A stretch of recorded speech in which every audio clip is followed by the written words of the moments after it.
Hi, my friends. How's it going? I hope you're doing well, and I'm so glad to be connecting with you. I am going to be talking today about allowing yourself to be moved. And um, I'll share a little bit about this concept and share a little bit of my personal experience on this topic. And if you'd like the notes related to this and some specific questions that can help you develop this skill of being moved, there's a link. There's a link in the notes. You can click that, provide your email address. I will send you the notes from this live. Okay, this is building on a topic I shared previously about um, goals that move you. Because goals, I mean, we can create and set goals, and we can find things, places, people, sights, sounds, smells, all kinds of things that will move us. That is a powerful and wonderful thing. But do you know what's equally powerful and wonderful? Allowing yourself to be moved.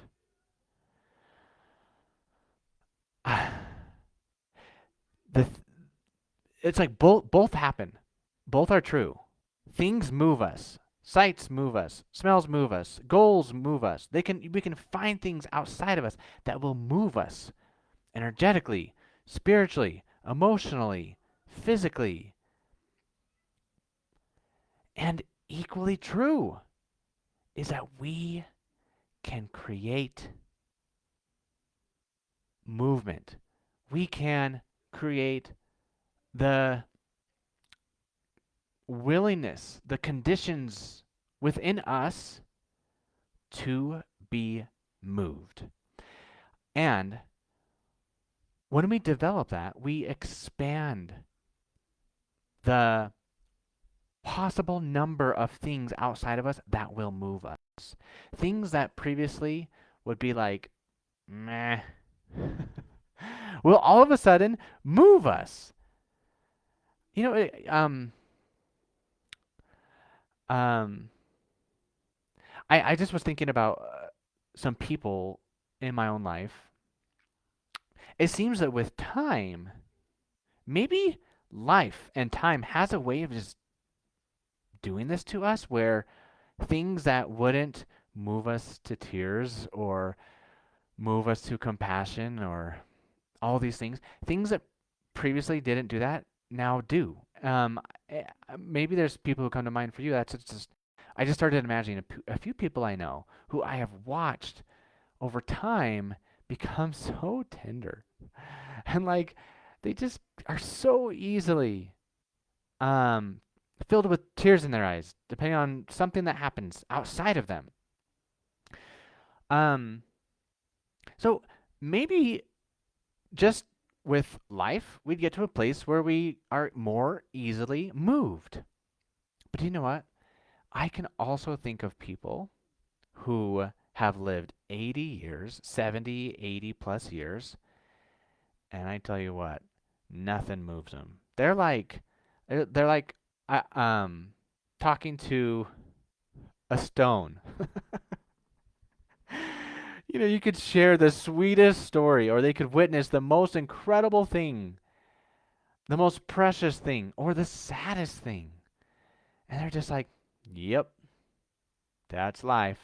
And there's like, what? I'm like, they, and maybe you can think of people, you know, it's kind of maybe the stereotype of grumpy old man, right?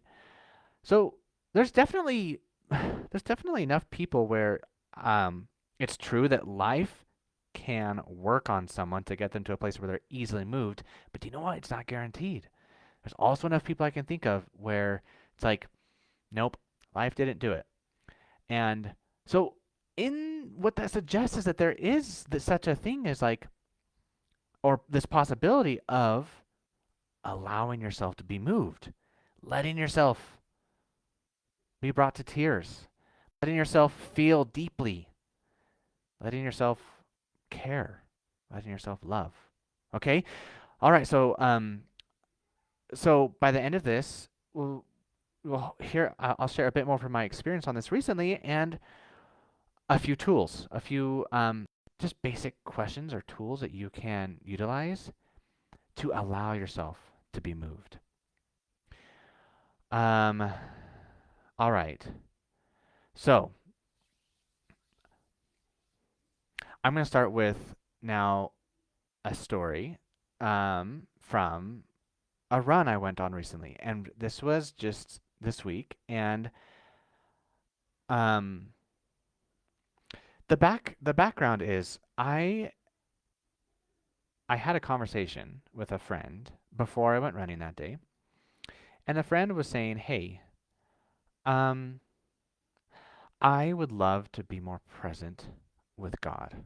I would love to stop the distraction of the day to day, everything I'm occupied with.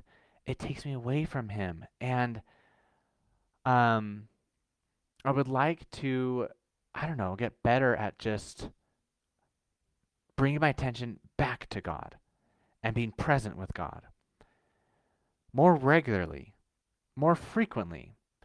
And so I was just pondering what my friend had said and their interest, and of course I share similar interest. I of course was like, "Hey, I love that idea of being more present with God more frequently, more regularly." And so I go on a run.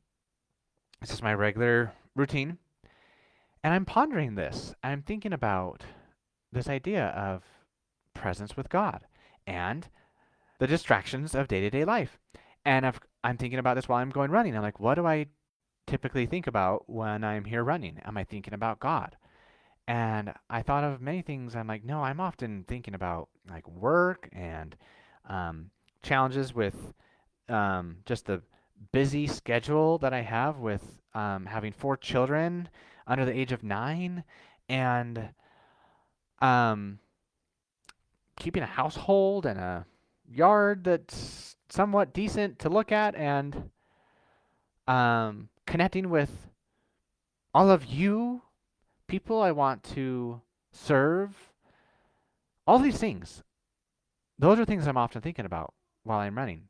Or sometimes I'm just thinking about the pain that I'm feeling in my ankles during my run, or things like that.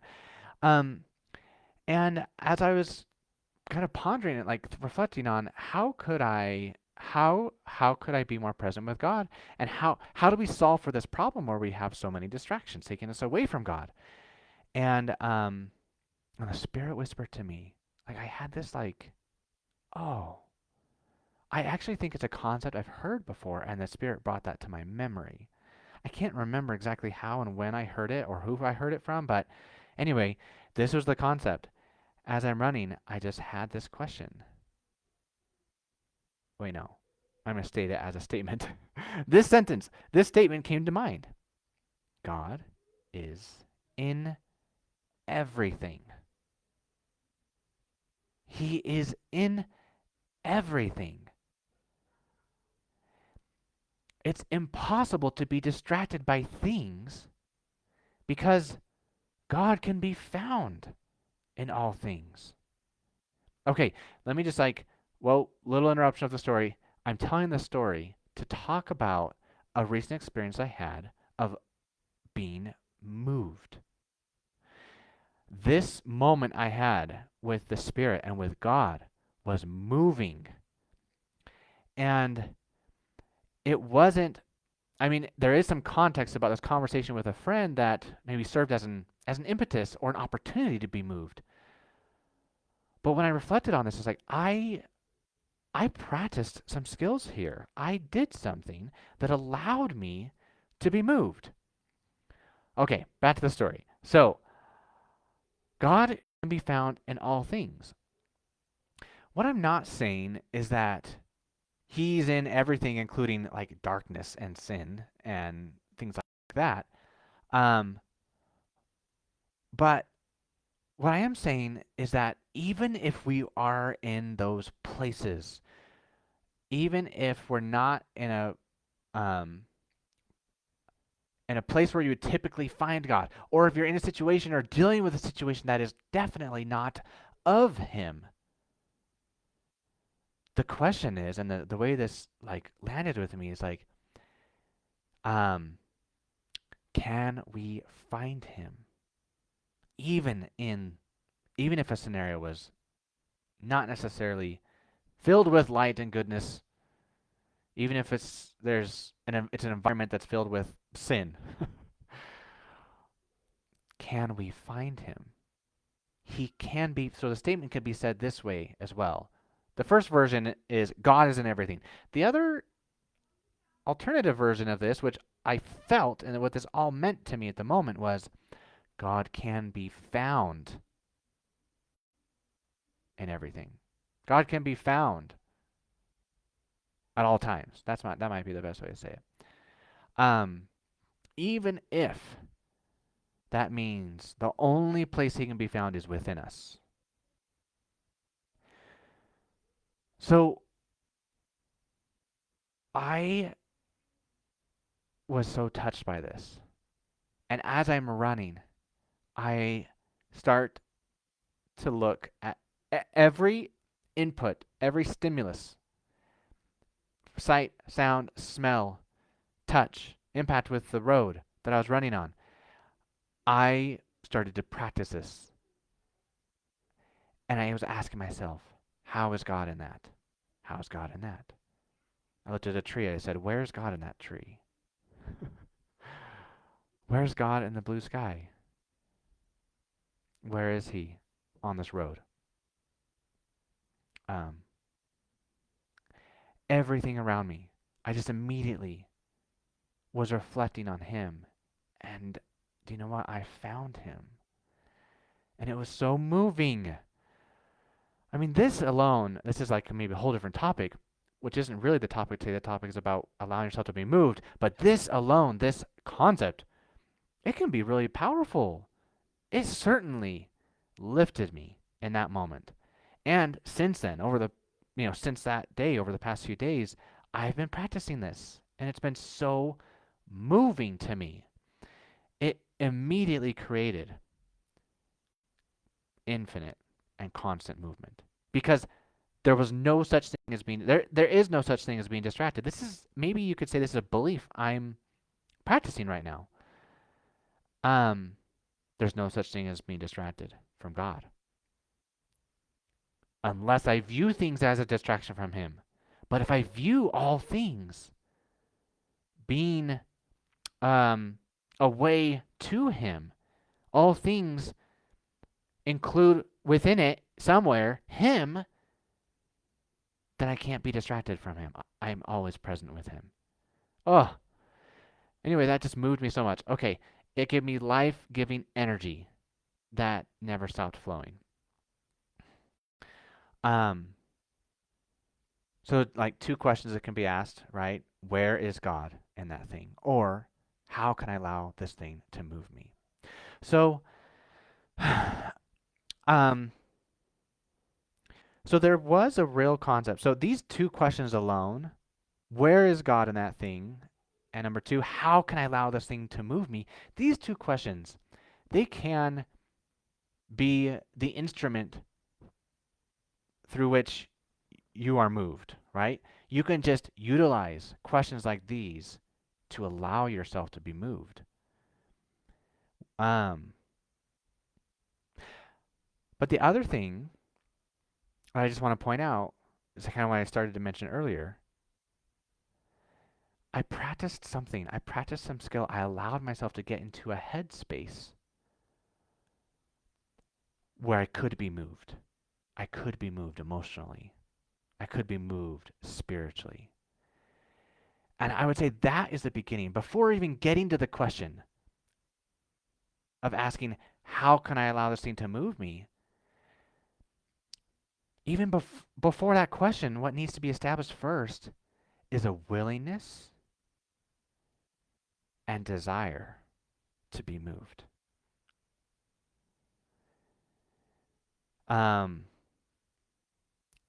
You can explore that. What does it look like for you to be moved? What does it mean to be desirous to be moved? All right. Now let's talk a little bit about why. Why let ourselves be moved? I mean, I talked about this a bit before in the previous live about setting goals that move you. Why would we want goals to move us? I talked about that. But let me just step back more broadly about why be moved. Why be moved emotionally, spiritually, even physically, right? And let me just offer this answer to that question. Allowing ourselves to be moved feels good. And that is reason enough, my friend. It feels good. And goodness, good feelings, or goodness begets goodness. Feeling good creates a ripple effect that impacts our own lives and the lives of those around us. I think we underestimate that at times.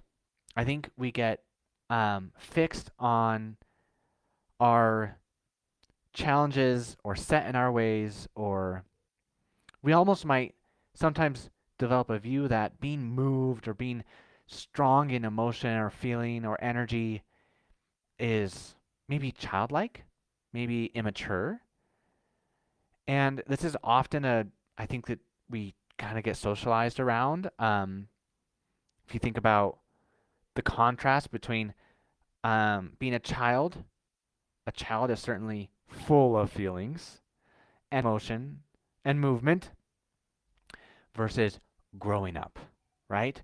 People will often use a phrase, especially if someone is being filled with strong emotion or strong views or whatever it might be, strong movement. Someone might respond by saying, "Man, that person just needs to grow up." Won't you just grow up? As if growing up or progress means less feeling. And I get the idea, of course. It's like, um, I think the general idea is to, I think what people often mean by that is being able to manage yourself, manage your emotions, and regulate your nervous system, right? Okay, those are all good things. But what I think we sometimes slip into is this idea that being less emotional, being more neutral, being more like the old grumpy guy, the old grumpy man, is better. But do you know what that takes away from? Being more kind of like, oh, people will also say, there's a phrase, like having being a rock. Like this person is my rock. People say things like that, or they are like this concept of sturdiness, and it also, I think, has this general sentiment of not being like too emotional, too up and down. Um, okay, but I'm going to talk a little bit more about this concept of up and down. And because up and down, think about roller coasters. I mean, speaking of movement, right? In order to have speed and movement and change in direction, what do we see? We see, I mean, imagine a roller coaster, right? Extreme up, extreme down.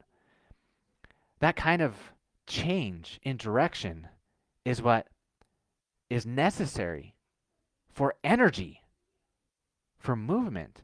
All right. So here's another quick story to illustrate this last point um, about movement and why it might be desirous to be moved, to let ourselves be moved. Okay. This story just comes from today. I um um I can't remember if I've said this before, but anyway, I don't cry that often. Like when I feel strong emotion, they don't really it doesn't really show up as tears very often. And I've kind of created some identity around that. I'll joke with people that I can count on one hand how many times I've cried. But you know what that's done? It's kind of created this resistance to tears.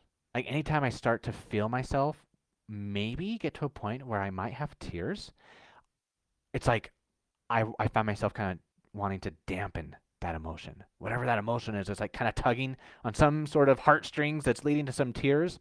I'm like, oh, nope, nope, because if I let that happen, then I won't be able to count on one hand how many times I've cried. I'll cry like, I don't know, 10 times. And then when it's 10, it's going to be 20. And I'll never have this funny little joke and this little identity about myself that I don't cry that often. Um, um, so it's kind of this funny thing that's happened to me over the past 5 years or so. As I've noticed this identity I've created, I don't cry often. But do you know what? Sometimes, sometimes I feel like I'm about to cry. And often when that happens, um, it's something so sweet, something so tender, something precious, sometimes sad. Um, and one of those moments happened this morning. Okay, so you get to be you're like this is like fresh off the press. You're hearing my experience, one out of less than five in my life. Just now. That happened today. Actual tears came down my cheeks. Okay. You know what? That identity story isn't true. I can't even say that anymore. I do think I've cried probably at least 10 times now in my life. All right. Um, but anyway, so I put on a tie today. Here's what happened. I put on a tie for church. I was headed out to church, put on a tie, and it was one of my favorite ties that I wore during a 2-year church mission that I served. During 2 years, all day, every day, all I did was I taught about Jesus. And that experience was so sweet. I was like 20, it was from age 20 to 22. It was filled with such sweet experiences. My cup was filled. I was full of life. And it was so unique. The situation where I was, that time of my life, when it came to an end, that 2 years was finished, and I was going to return to college and continue my education. I was closing that chapter, and I cried. I bawled my eyes out because I'm like, this was such a sweet, fulfilling chapter of my life, and I won't see those people much. Because it also was across the country, is where I served my mission, a very different place from where I was going to college and where I might live, and all those things. And I'm like, and I won't be in this unique role. I won't be a missionary again in this way at this age during this time with these people. And I just bawled. Um, and so today, when I put on this tie, I felt some of that emotion come up, that same like sadness and that tenderness and that sweetness. And I again felt myself start to resist it. I'm like, oh, whoa, this emotion might lead to some tears. I can't let that happen. um, and as I saw myself resisting, I also gently let myself open up to it. And I was also kind of thinking about this concept that I'm sharing with you now about allowing myself to be moved. I'm like, there is a memory right now that if I will allow it, it will move me right now. And so I opened up to it and it moved me and I started crying. It moved me to gratitude, to love, and to sadness. And I let the tears come. And what happened from opening up to that? Well, of course, all these amazing emotions, like these emotions, just filled me with life. But what also happened, as I was filled with gratitude and love and sadness. It's like all of it was like happening and it was overwhelming and I was just crying. This all happened today and I was like, "Oh my word." It also like connected me. I just had a moment as I was processing that.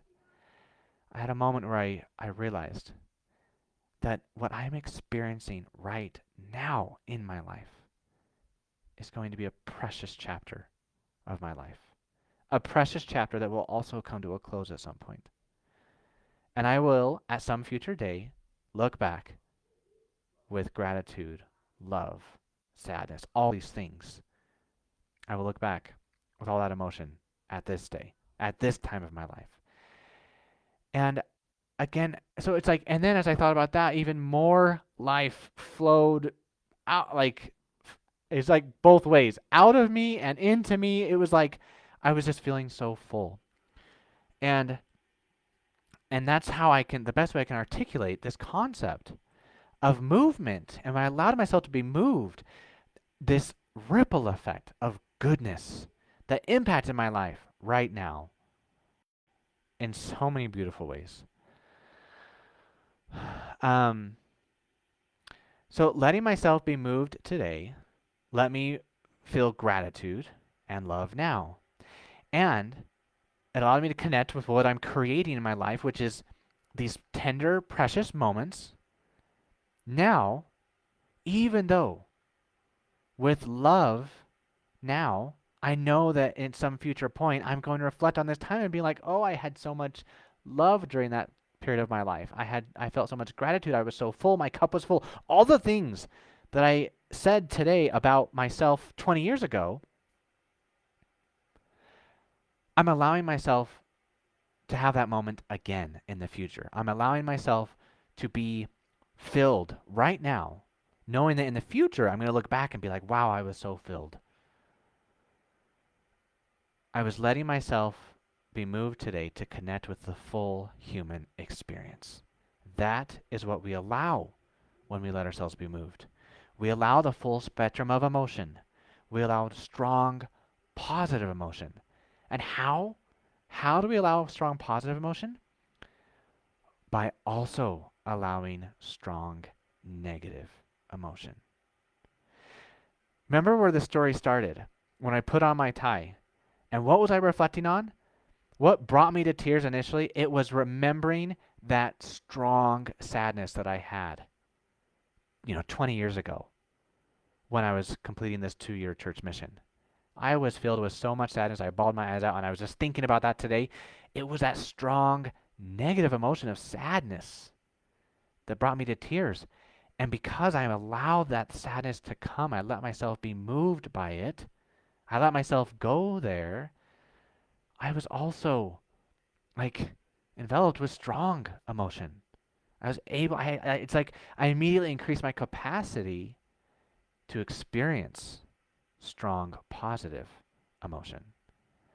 And this is precisely what I mean by, one of the things I mean when I talk about living an abundant life while impacted by a physical limitation. We can experience this.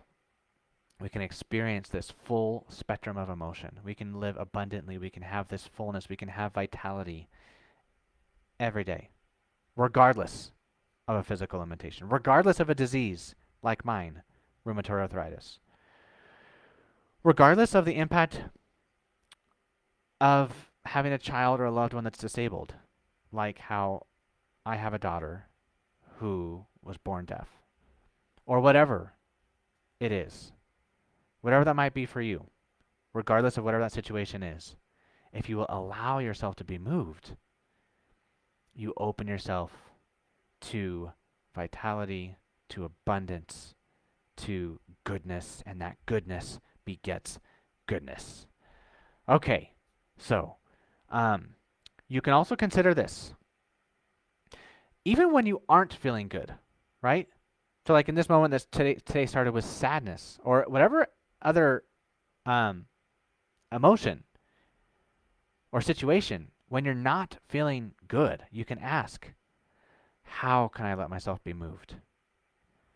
How can I let myself be moved to compassion or to love or to acceptance, to patience, forgiveness, softness, kindness, safety? Or you can ask, where is God in this moment? Where is God? And you can also consider, am I willing and desirous to be moved? So, my friends, will you allow yourself to be moved? Thank you so much for joining me. That's all I have for you today, and we'll speak again soon. Again, if you would like some of the notes from this, click on the link. You'll be on my email list. I will send you the notes from this and future content. I hope you have a wonderful rest of the day. We'll speak again soon.